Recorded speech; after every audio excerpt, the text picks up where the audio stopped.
Hello and welcome to the CASTcast. This is the podcast for the Association for Software Testing and more specifically for the Conference for the Association for Software Testing, or CAST. I'm Michael Larson. And I'm Claire Ma. And we are joined by Rob Sabourin. Welcome, Rob. Thank you, Michael.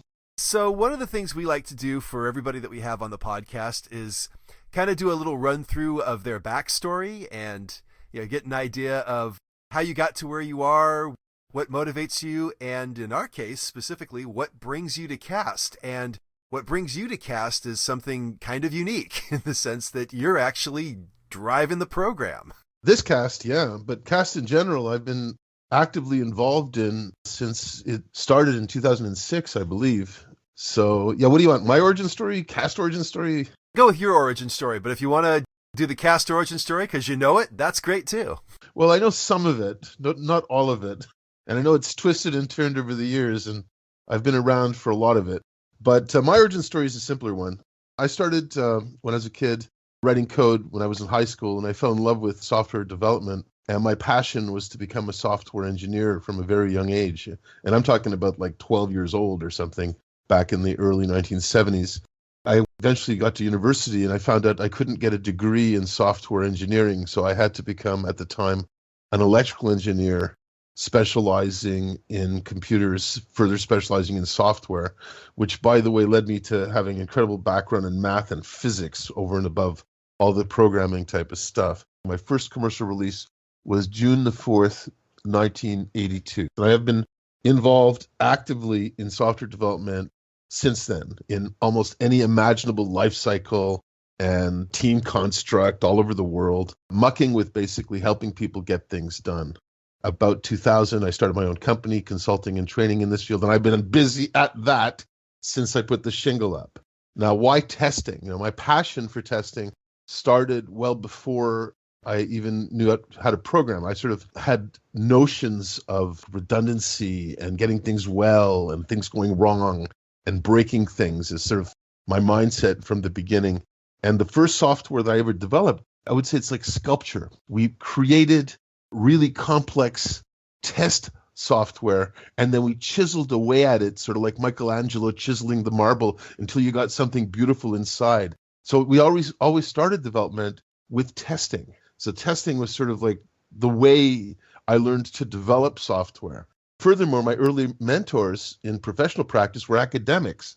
They encouraged me to write, and our goal used to be to write a paper a year. So starting in like 1982, I had this goal of publishing like one paper a year. And of course, if you start in 1982 publishing one paper a year, you got to see how many after 30 or 40 years, you start really getting into the hundreds and hundreds of things. So I learned a lot about building community and sharing by participating in conferences from a very young age. So CAST is something I've led up to, if you will, through my professional practices.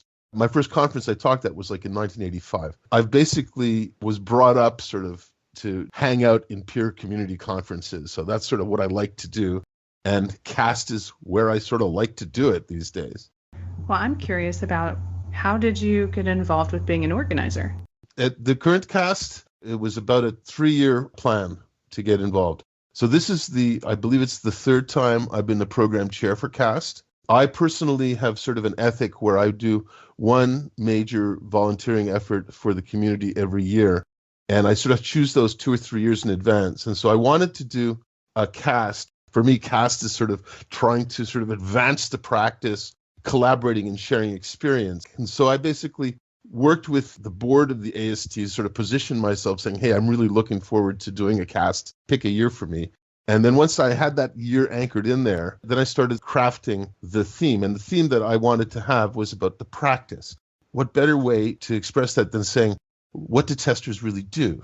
And I want to look deeply at that, look at what testers do and get people to share their experience, not so much the soft skills, which is, I think, critical and important, but also let's get down and dirty and let's look at the hard skills. Let's look at what people really do to succeed and how do we really add value and how does context really matter. 2 years of sort of lobbying and pushing and nudging and talking to every single person I know all over the planet about how to frame that.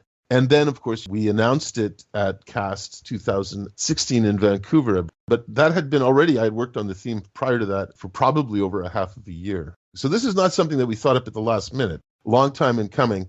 And hopefully it gives us a chance as a community to sort of recalibrate and refocus. And our community has been through a lot of interesting upheavals. I don't want to say anything negative about it. It's just periods of reflection. What do we do? Where do we fit in? Are we like a cult, or are we just a community? And do we really have a voice in what we do? Or should we reflect what people do? Let's reflect now on what our practice is. Let's look at what we really do. And maybe it's changing. And maybe by looking at it and introspectively dealing with that, we can look at what we're not doing, identify what's missing, and then move on. It's a lot of effort to put a conference together, no question about it. How do you go through and decide who actually gets those speaking spots? First of all, there's a delineation of roles and responsibilities among the people who are trying to put together the conference. And so I try to make it very clear when I'm involved in a conference, there's a role called the program chair, which is the role I have for CAST 2017. Which has a responsibility for content. So content is the topic we're going to talk about. My responsibility is the content. I try to separate that from issues related to money. There's sometimes, for example, there's paid speakers for keynotes. Sometimes there's paid slots for tutorials. So I separate that. I'm worried not about the money and logistics side. I'm worried about the content side. The actual topic matters. That's the first thing. So I have to collaborate with someone, we call it the conference chair, and I have to work with them on making sure that we have deals with keynote speakers and travel expenses or whatever we have to cover. But I don't involve myself with that. I'm working on the people. So we go and we sort of go out there and do a request for proposals, a standard sort of thing, and try to get a lot of interest. I do personally mention it a lot myself because I do a lot of public speaking, as you probably know, all over the world. But we still promote this a little bit and try to get people interested in the theme to submit ideas. What we did this time was we sort of went beyond just looking for traditional conference talks or traditional CAST experience reports.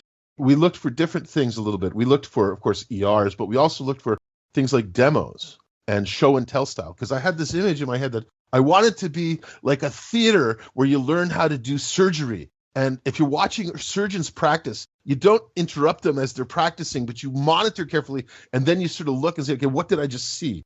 So I wanted to have that at CAST too. I wanted to have sort of demos. And so we actually made, when we made our call for participation, we asked people for, session talks, demos, all sorts of different things this time. And you're going to see there's actually, I believe, we have 4 of them lined up here at this conference, which is something I don't think we've ever done explicitly before at a CAST. So that said, we get a bunch of people. I built myself a group of people to help me to ferret through the proposals. So you get a lot of proposals. I have the list actually with me in front of me here. It looks like the final list we had was in the order of like 100 speaking proposals, and you have maybe 24 slots you can fit in. So, how do you get from 100 down to 24 without insulting everybody or without turning away something that's really good? My approach to doing this is following an academic model, which is not everybody's choice, right? Some people do it very differently, but I choose to build a little committee of people who are anonymous. So I do not publish their name, and I agree that they will cooperate with me, but it will be in anonymity. And I have in that community, so I basically got 5 people involved. One person is a young kid who's just fresh into testing, has never tested in her life before, and she worked with me. She went through every single paper, every single proposal, and helped me from her perspective. I had one person who is probably senior to me by 10 years in testing who helped out, so someone really, really senior, and a few other practitioners with different perspectives, some with non-functional testing, some with test management perspectives, and some with just basically, day-by-day testing perspectives. Everybody, I asked them to rank the papers in a sort of special way. And we did this by basically coming up with a simple rule. Here, you have this list of 100 papers, 100 proposals. What I want you to do is go through that and pick 10 that you say, at CAST, these must be at CAST. Let's pick 10. Don't go and try to rank 100 and give them a scale. Instead, pick 10 that resonate with you personally for your personal interest. Don't speak for the community. Speak for yourself. And I did that with everybody, and they get the top 10. I also said, which ones in this list would you definitely not want at CAST? This can't be at CAST. And they would give me a couple that can't be at CAST.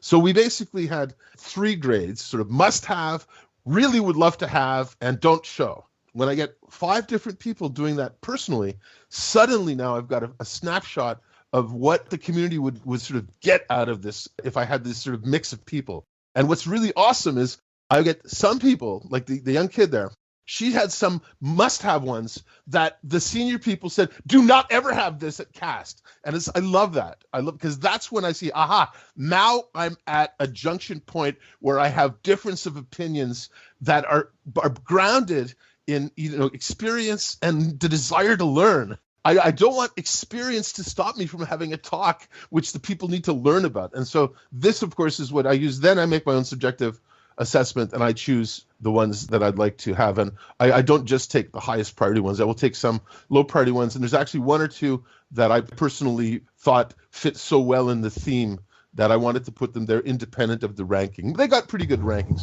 but it wasn't a formulaic thing. It wasn't everyone gets a score and I rank it and sort it by reverse scoring or something like that. No, it's 5 different people and they spent so much time. You know how many hours it takes people to do this? It was really wonderful to work with them. And they would come and ask me questions. Rob, should I consider this or that and the other thing? And it's sort of like you become the psychologist where you sort of say, I care about what you feel, don't worry about what, Michael feels. Don't worry about what Claire feels. Worry about what you feel. And then I'll aggregate that. And that's what we did. That's what I did. So it sounds like you had a sense of some different attributes that you were using in your selection process. And I don't know, this is totally off the cuff, but not to get metric-y on you, but do you have a sense of what's the breakdown of that proposal, by gender or country or type of proposal? So I deliberately did not look at gender or type of proposal or even the name of the people. We did this completely blind. I really tried to eliminate that from the equation. Now, after the fact, you can look at our program and see what we came up with, and you can tell me the statistics. So the people who did this review had no idea who the speaker was. They had no idea what the gender of the speaker was. They had no idea where the speaker was from. They might be able to infer it if the very experienced people could infer it a little bit because you can say, I recognize that. That's Fred Smith, But we're doing this blind. Absolutely. And for those who want to know more about this, or if we have piqued your interest, and if Rob's passion has made you passionate and made you want to attend with us in Nashville, we want to absolutely encourage you to come and go to www.associationforsoftwaretesting.org, click on the CAST 2017 conference link, and sign up and come participate with us. Rob, we're coming to the end of our time here. Can you give us a quick rundown as to how people can get in touch with you or learn more about you? Or I'm actually a Luddite. I'm not in social networking. I don't know what Facebook is. I don't understand. I have a LinkedIn page, I think. I don't even know how to get to it. But the best way to contact me is just robsab@gmail.com. Send me an email. You can watch for me through the AST websites, I guess. If you're interested, if you're passionate about these things or building peer conferences, I will be happy to give you a guiding hand. We need people who are passionate about themes for future casts and related peer conferences. Excellent. Well, we thank you so much for joining us. And to all of our listeners out there, we thank you for joining us too. We will be back very soon with another episode of the CASTcast. And until then, keep listening. See you soon. Take care, y'all.